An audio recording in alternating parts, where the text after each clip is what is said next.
একদিকে পুলিশের বিরুদ্ধে একাধিক অসহযোগিতার অভিযোগ তুলে নেওয়া হলো অনশন, অন্যদিকে ওয়াই চ্যানেল থেকে নতুন করে আমরণ অনশনের হুঁশিয়ারি দিল চাকরিহারাদেরই একাংশ। ফাস্ট ফুড তো ফাস্ট লাইফের একটা পার্ট, সো প্রবলেম তো হবেই, বাট আমার সলিউশন তারা। 5 দশক ধরে গ্যাস অম্বল ও পেটের সমস্যার একমাত্র সমাধান গ্যাস নল। সরকার এতটা নির্মম, সেই কারণে আমরা আপাতত এখান থেকে স্থগিত রাখছি এবং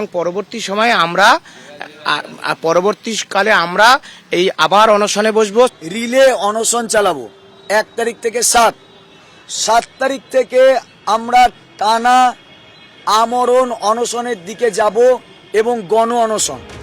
শিক্ষামন্ত্রীর সঙ্গে বৈঠকের পরও আশ্বস্ত হতে না পেরে বৃহস্পতিবার থেকে এসএসসি দপ্তর আচার্য সদনের সামনে যে 3 জন চাকরিহারা অনশন চালিয়ে যাচ্ছিলেন, 4 দিনের মাথায় এদিন অনশন প্রত্যাহার করে নেন তারা।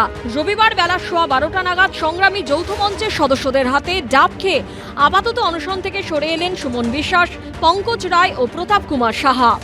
অনশনে বসেছিলেন আচার্য সদন অর্থাৎ এসএসসি ভবনের সামনে। এখন সেই অনশন প্রত্যাহার করে নিলেন 4র্থ দিনে। যদিও চাকরি ফেরানোর দাবিতে ভবিষ্যতে ফের অনশনের হুঁশিয়ারি দিয়েছেন আন্দোলনকারীরা। তার আগে নিজেদের পক্ষে জনমত গড়ে তুলতে জেলায় জেলায় গণস্বাক্ষর কর্মসূচি নিয়েছেন তারা। 15ই এপ্রিল সল্টলেকের সিজিও কমপ্লেক্সে সিবিআই অফিসে রয়েছে তাদের ডেপুটেশন কর্মসূচি। সুপ্রিম কোর্টের রায় প্রায় 26,000 শিক্ষক ও শিক্ষাকর্মীর চাকরি বাতিল হওয়ার পর গত বুধবার থেকে এসএসসি অফিসের সামনে অবস্থান বিক্ষোভ শুরু করে চাকরিহারাদের একাংশ। শনিবার সকালে ছাউনি দিতে গিয়ে পুলিশের বাধার মুখে পড়েন তারা। প্রশাসনিক অসহযোগিতা ও তৃণমূল আশ্রিত দুষ্কৃতীদের দৌরাত্মে অনশন থেকে আপাতত সরে আসতে হলো বলে অভিযোগ করেছেন আন্দোলনকারীরা। এখানে বায়ো টয়লেট নেই, এখানে তৃণমূলের গুন্ডারা বাইক বাহিনীর তারা ঘুরছে, এখানে কেউ আমাদের সহযোগিতা করতে পারে না, এখানে আমরা তাঁবু খাটাতে পারি না, শরীর খারাপ হলে পুলিশ আমাদের অ্যাম্বুলেন্স দেয় না, সহযোগিতা করে না।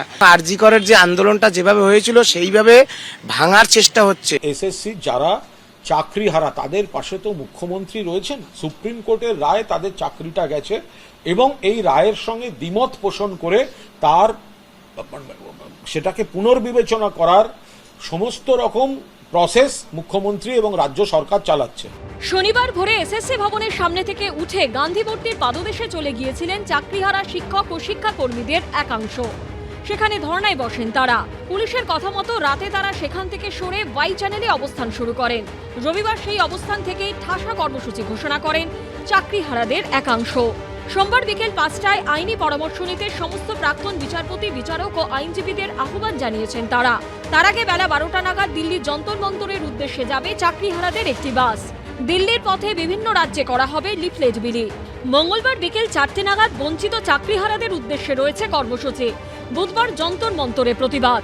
এছাড়াও গোটা সপ্তাহ ধরে চলবে নানা কর্মসূচি। 22 এপ্রিল শিয়ালদহ থেকে রাজভবন পর্যন্ত মিছিলে হাঁটবেন চাকরিহারারা।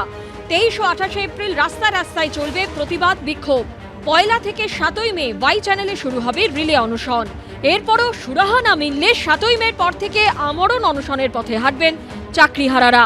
ইতিমধ্যেই চাকরিচ্যুতদের পরবর্তী পদক্ষেপ কি নেওয়া হবে তার জন্য পরামর্শ চেয়ে অবস্থান বিক্ষোভের সামনেই রাখা রয়েছে একটি ড্রপ বক্সও। আমরা এখানে একটা ড্রপ বক্সের ব্যবস্থা করেছি। সেখানে আমাদের মধ্যে যারা বিভিন্ন চাকরিহারারা রয়েছেন তাদের মনের মধ্যে অনেক লিগ্যাল যে পয়েন্টসগুলো আছে বা তারা অনেকটা কেস স্টাডি অনেকে করেওছেন এতদিন ধরে, যেহেতু এটার মধ্যে থাকতে হচ্ছে, তাই আমরা আহ্বান করছি তাদেরকে যে আপনারা আপনাদের যে কেস পয়েন্টসগুলো আপনারা দিতে চান, যে স্টাডি করেছেন যেসব বিষয়, সেগুলো আমাদেরকে দিন।